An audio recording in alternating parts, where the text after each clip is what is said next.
Salut à tous. Aujourd'hui, on va parler de l'évaporation du politique. Alors, qu'est-ce que c'est l'évaporation du politique? Très bonne question. C'est le fait que tout ce qu'on considérait comme de la politique traditionnelle, c'est-à-dire les partis, les syndicats, l'idéologie, a tendance à disparaître. Je vais vous donner plusieurs exemples. Le taux d'abstention augmente à chaque élection. Il y a des élections où les gens participent plus que d'autres, mais de manière générale, il augmente à chaque élection. Alors bien sûr, c'est pas la seule chose. Les partis traditionnels, ils ont tendance à disparaître. On va pas revenir sur le destin désastreux du Parti socialiste et même des autres partis traditionnels. Le Parti communiste, il a complètement disparu. Les Républicains, on n'en entend plus vraiment parler. Le Front National, il s'est transformé. Les partis d'extrême gauche ou de gauche radicale sont devenus la France Insoumise, c'est-à-dire un mouvement. Et puis Macron, bien sûr, la République En Marche, c'est un parti, mais auparavant, En Marche, c'était un mouvement. Il n'y a plus du tout cet aspect idéologique non plus qu'on retrouve derrière. En tout cas, c'est plus affiché.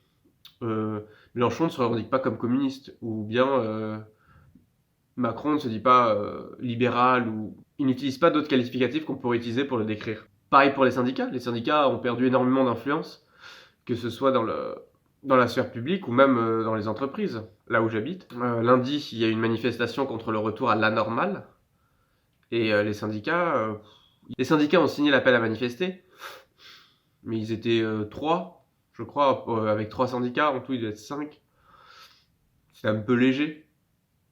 Alors que d'autres manifestants venaient de plein d'autres associations, même sans association. Et ce refus du politique au sens politique politicienne, on le retrouve énormément. Il y a de moins en moins de gens encartés. Pour autant, ça ne veut pas dire que les gens sont moins politisés. C'est une autre forme de politisation.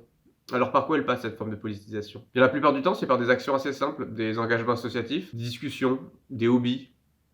Mais c'est plus de la politique politicienne.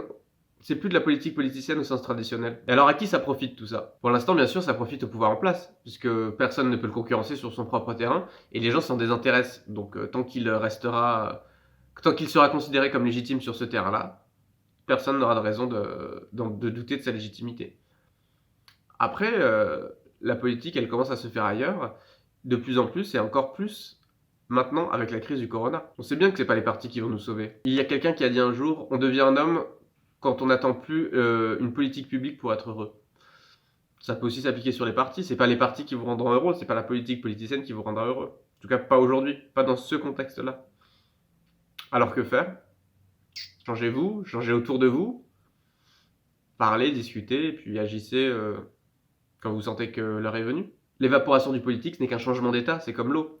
À un moment, cette évaporation, elle se condensera, et nous retrouverons une politique liquide, voire même solide, en fonction de ce que l'avenir nous réservera. À demain.